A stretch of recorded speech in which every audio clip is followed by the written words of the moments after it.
ইসলাম বাংলাদেশ কর্তৃক আয়োজিত বৈরাগ্য প্রতিরোধ ও শান্তি প্রতিষ্ঠার লক্ষ্যে আয়োজিত আজকের এই সমাবেশের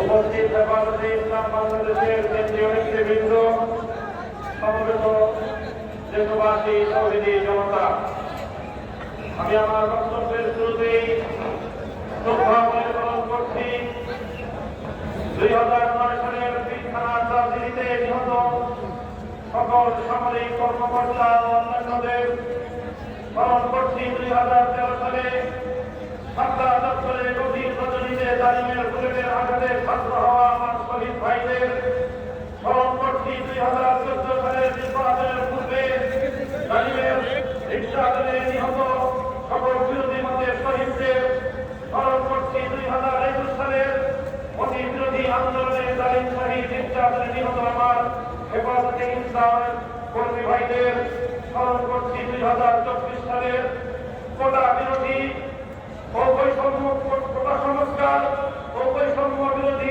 ছাত্র গণ আন্দোলনের শাহাদাতপ্রাপ্ত 5 শতাধিক আমার সেই তরুণ ছাত্র জনতা সহ সকল শহীদদের, তাদের সকলকে শ্রদ্ধা করে স্মরণ করি এবং এই সকল হত্যাকাণ্ডের বিচার দাবি করি।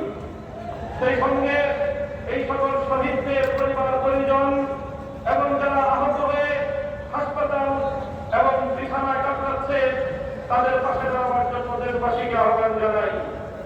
সেই সঙ্গে আমি এই সকল হত্যাকাণ্ডের সঙ্গে জড়িত বিগত ফ্যাসিবাদী জালিম সরকার এবং এই হত্যাকাণ্ডের সঙ্গে সরাসরি জড়িত প্রশাসনের সকল ব্যক্তিদের, দায়ীদের বিচার করে তাদেরকে যথোপযুক্ত শাস্তির ব্যবস্থা নিশ্চিত করা। সাথী বন্ধুগণ, আজ এই হেফাজতে ইসলামের মঞ্চ থেকে অন্তর্বর্তীকালীন সরকারকে আমি স্বাগত জানাই, তাদেরকে আহ্বান জানাই, বলতে চাই দেশ ও জনগণের পক্ষে আপনারা যে কাজ করবেন তার প্রতি আমাদের অকুণ্ঠ সমর্থন থাকবে। আমরা আশা করব দেশ, জাতীয় ইসলাম বিরোধী কোন কাজে আপনারা পদক্ষেপ নেবেন না, আপনাদের দ্বারা সেই ধরনের কোন কাজ হবে না। আমরা দেশবাসী নিরাপত্তার প্রতি দৃষ্টি আকর্ষণ করতে চাই।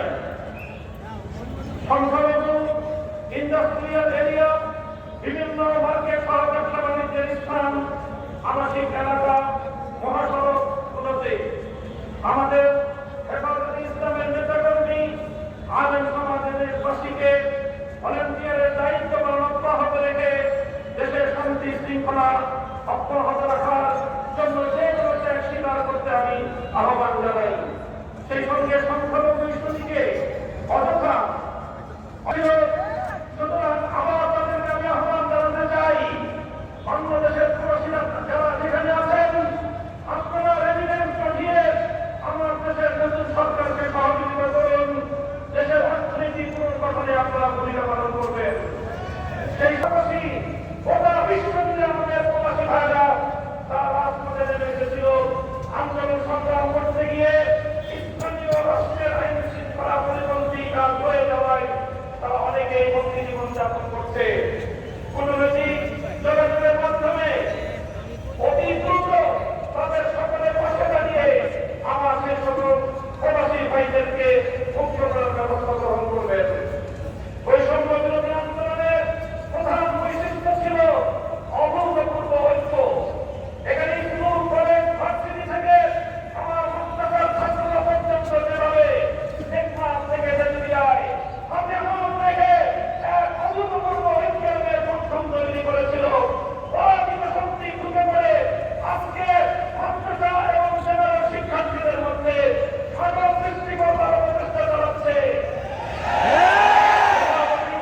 পক্ষ থেকে সকল ছাত্র জনতার প্রতি আমি উদাত্ত আহ্বান জানাতে চাই, কোন ষড়যন্ত্রের মধ্যে আমরা পা দেব না, কোন ষড়যন্ত্র কানে তুলব না। আইন শৃঙ্খলা রক্ষাকারী বাহিনীর সাধারণ যে সকল সদস্যরা নিহত হয়েছেন, নিরপরাধ যে সকল সদস্যরা এই গোলযোগে এই সরল প্রাণ সাধারণ পুলিশ সদস্যদের জীবন দিয়েছে,